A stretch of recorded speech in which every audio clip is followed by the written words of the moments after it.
Hello students, सभी को एक बार फिर से नमस्कार। स्वागत है आपका अनूप केमिस्ट्री क्लासेस में। आज हमारा 20वां वीडियो होगा। आज हमारा 20वां लेक्चर चलेगा। इसमें हम पढ़ेंगे मरकरी सेल के बारे में। ठीक है, पिछले वीडियो में हमने पढ़ लिया था लेक्लांचे सेल, ड्राई सेल के बारे में। आज हम पढ़ेंगे मरकरी सेल के बारे में। ठीक है, मरकरी सेल।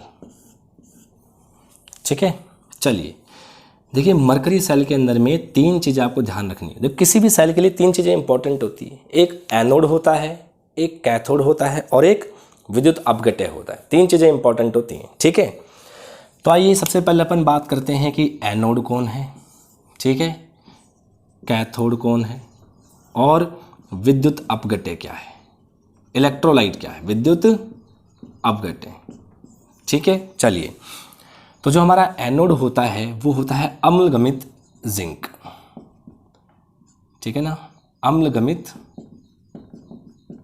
जिंक। ठीक है भाई, अम्लगमित होता है।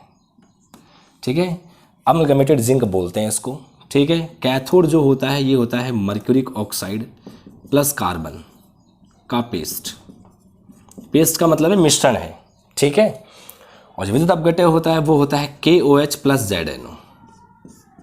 तीन चीज़ें होती हैं। जिंक होता है पारे के साथ में, मर्क्यूरिक ऑक्साइड और कार्बन का पेस्ट होता है जो कैथोड का काम करता है, और जो विद्युत अपघटय होता है वो होता है potassium hydroxide KOH plus ZNO। ये होता है। ठीक है, देखो इसका कंस्ट्रक्शन भी बुक में बड़ा कॉम्प्लेक्स दे रखा है, तो इसको बहुत सिंपल सा बनाना है। ठीक है, ये हमारा सेल बनेगा, बहुत सिंपल है। ठीक है, तो ये जो बाहर का ये जो आवरण होता है ये किसका बना हुआ होता है, जिंक आवरण। वो का वो ये जिंक है, जिंक का आवरण है। ठीक है, बिल्कुल बीचों बीच एक इलेक्ट्रोड लगा हुआ होता है। ठीक है, क्या लगा हुआ है, इलेक्ट्रोड लगा हुआ है। ये किसका होता है, कार्बन का इलेक्ट्रोड होता है, यानी ग्रेफाइट कह दो आप। क्या है ये, ग्रेफाइट, यानी कार्बन का इलेक्ट्रोड है। ये किसका काम करता है, आपका कैथोड का, और ये किसका काम कर रहा है, आपका एनोड का। बात ठीक है, और इसके अंदर में मिश्रण भरा हुआ होता है। ठीक है, इसमें भरा हुआ होता है KOH प्लस ZNO। ठीक है, KOH प्लस ZNO। तो ये आपका मरकरी सेल होता है। ठीक है,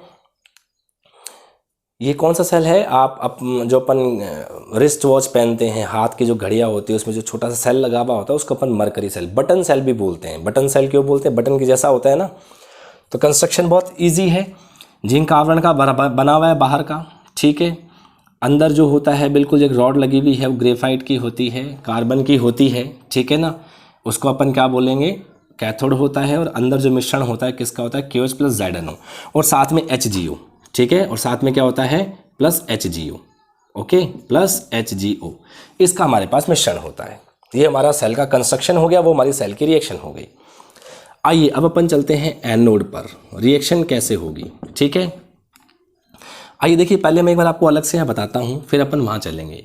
देखिए, हमें पता है कि जो एनोड होता है वो क्या करता है, 2 इलेक्ट्रॉन निकालेगा। हमें पता है जिंक साहब जो है 2 इलेक्ट्रॉन निकालेंगे, Zn2 प्लस बनाएंगे। पक्की बात है, बिल्कुल पक्की बात है। अब होता है क्या, जो अपन ने विद्युत अपघटय ले रखा है ना, इसमें hydroxide ion OH minus ion बनते हैं। तो ये जो Zn2 प्लस है ये इन OH माइनस आयन से रिएक्शन करता है। किन से, OH माइनस आयन से रिएक्शन करेगा। ये 2 हैं तो 2 ही काम आएंगे।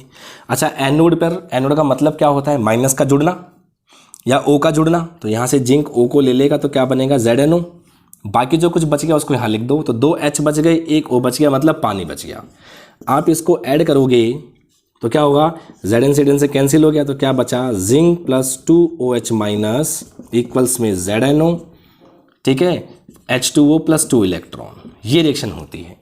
तो इसका मतलब है जो हमें एनोड पे जो लिखना है बेसिकली वो ये लिखना है कि जो जिंक थे, ये जो जिंक था इसने यहाँ के 2 OH आयन से रिएक्शन की।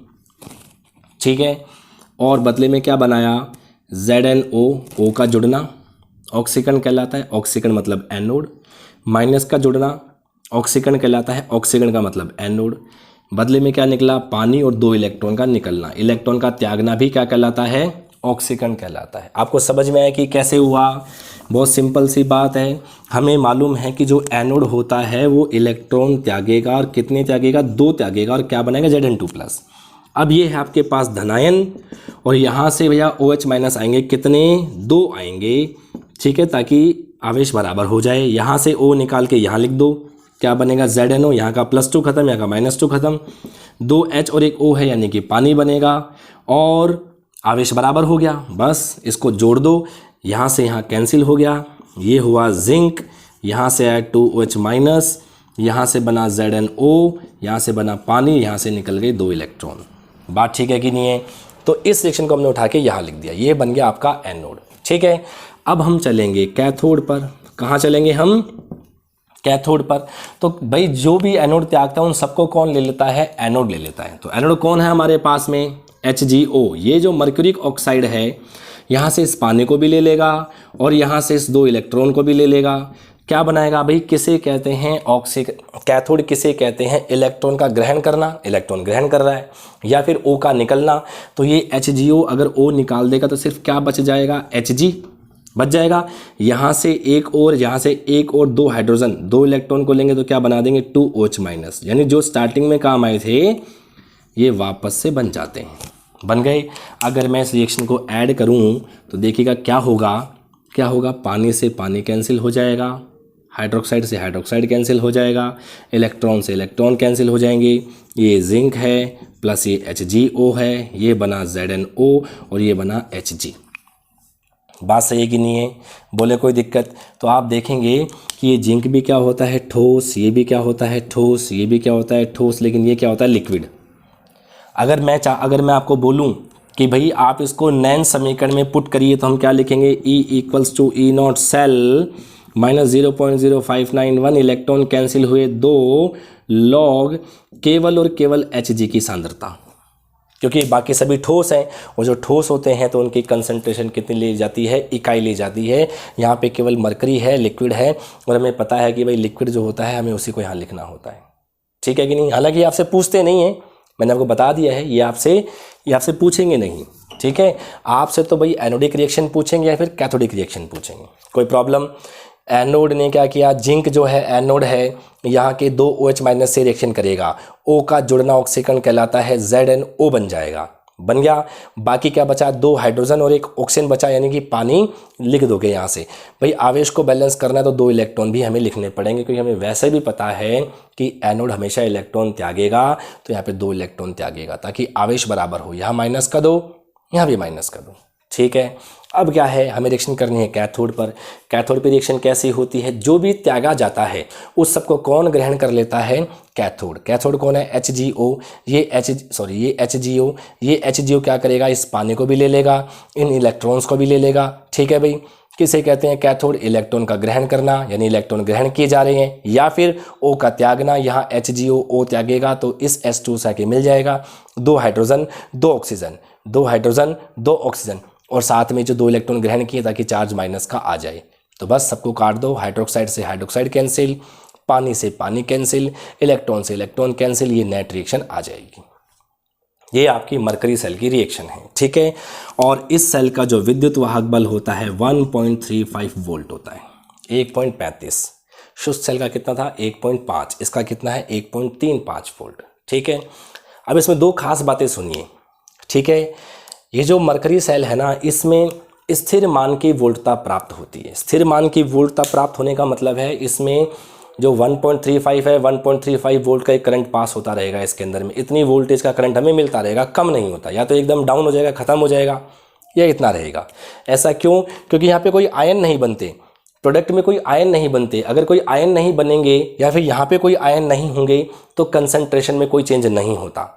अरे भाई ठोस है, मैंने पहले बताया, ठोस की सांद्रता अपन इकाई लेते हैं। इसका मतलब ये है कि मरकरी सेल में किसी भी प्रकार से आयनों की सांद्रता में परिवर्तन नहीं होता, और अगर सांद्रता के मान में परिवर्तन नहीं होता तो इनसे स्थिर मान की वोल्टता प्राप्त होती है।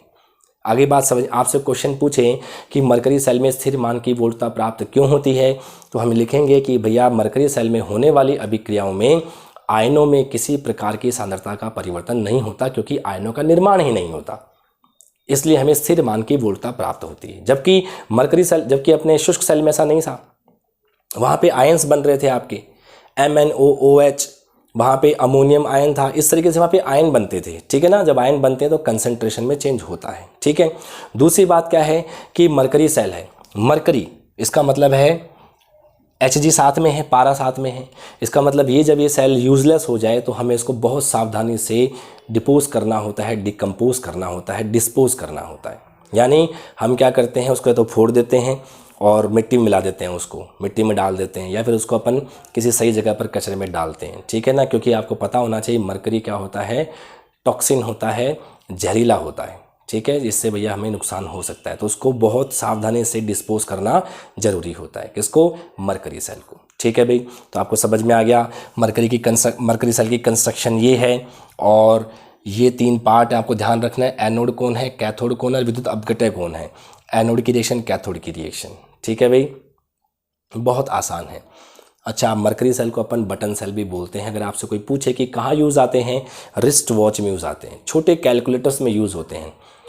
कई ऐसे जो वृद्ध लोग होते हैं जिनको सुनने की थोड़ी प्रॉब्लम होती है, तो वो कानों में एक मशीन लगाते हैं, एक उपकरण लगाते हैं, उसमें भी इस सेल का यूज़ होता है। हियरिंग इक्विपमेंट्स कहते हैं उसको अपन, सुनने के जो उपकरण होते हैं, ठीक है भाई। तो ये हुआ हमारा मरकरी सेल, ठीक है। आपको मेरे वीडियो पसंद आ रहे हैं तो आप मेरे इन वीडियो को सब्सक्राइब कीजिए, लाइक कीजिए, शेयर कीजिए। Thank you.